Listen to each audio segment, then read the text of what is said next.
পাকিস্তান বলেছে জাতিসংঘ সনদের 51 নম্বর অনুচ্ছেদের আওতায় তাদের আত্মরক্ষার অধিকার আছে। দেশটি হুঁশিয়ার করে বলেছে সার্বভৌমত্ব লঙ্ঘন ও বেসামরিক লোকজনকে হত্যার প্রতিশোধ নিতে সময়মতো ভারতের বিরুদ্ধে জবাব দেওয়ার অধিকার রাখে তারা।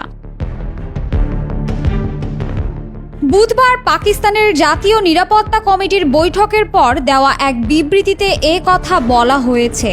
দেশটির প্রধানমন্ত্রী শেহবাজ শরীফের সভাপতিত্বে বৈঠকটি অনুষ্ঠিত হয়। বিবৃতিতে বলা হয়, নিজেদের বিচার বিবেচনা অনুযায়ী ভারতের বিরুদ্ধে পাল্টা পদক্ষেপ নেওয়ার জন্য পাকিস্তানের সশস্ত্র বাহিনীকে পূর্ণ অনুমোদন দেওয়া হয়েছে।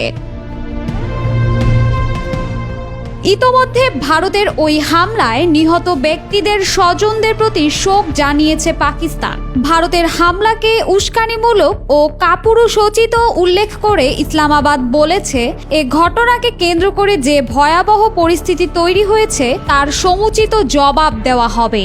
বিবৃতিতে বলা হয়, পাকিস্তানের সেনাবাহিনী ভারতের আগ্রাসন থেকে নিজ দেশের ভূখণ্ডগত অখণ্ডতা দৃঢ়ভাবে রক্ষা করেছে। ভারতের হামলার পর 3 বাহিনীর প্রধান এবং মন্ত্রী পরিষদের জরুরি বৈঠক ডাকেন প্রধানমন্ত্রী শেহবাজ শরীফ। আর ওই বৈঠকেই ভারতকে উচিত শিক্ষা দিতে পাল্টা হামলার সিদ্ধান্ত নেওয়া হয়েছে। শেহবাজ শরীফ এরই মাঝে 3 বাহিনীকে ভারত আক্রমণের পূর্ণ স্বাধীনতা দিয়েছেন। এর আগে কাশ্মীর ইস্যুতে ভারতের প্রধানমন্ত্রী নরেন্দ্র মোদীও জরুরি বৈঠক করে দেশটির 3 বাহিনীকে পাকিস্তান আক্রমণের পূর্ণ স্বাধীনতা দিয়েছিল। তার সপ্তাহখানেক পরই পাকিস্তানে আক্রমণ চালায় ভারত। পাকিস্তানের প্রধানমন্ত্রীও একই পথে হাঁটলেন। তবে সূত্র বলছে, এমন নির্দেশ পাওয়ার পর পাকিস্তান ভারতের মতো অপেক্ষা করবে না, বরং যে কোনো সময় ভারতকে মরণ কামড় দিয়ে সাঁড়াশি আক্রমণ শুরু করবে শাহবাজ শরীফের বাহিনী। ভারতের ড্রোন ও ক্ষেপণাস্ত্র হামলার পর পাকিস্তানের ভারতীয় নিরাপত্তা কমিটি জানিয়েছে, দেশটির আত্মরক্ষার পূর্ণ অধিকার রয়েছে। কমিটির সিদ্ধান্ত অনুযায়ী সশস্ত্র বাহিনীকে সময়মতো ও উপযুক্ত স্থানে পাল্টা জবাব দেওয়ার অনুমতি দেয়া হয়েছে।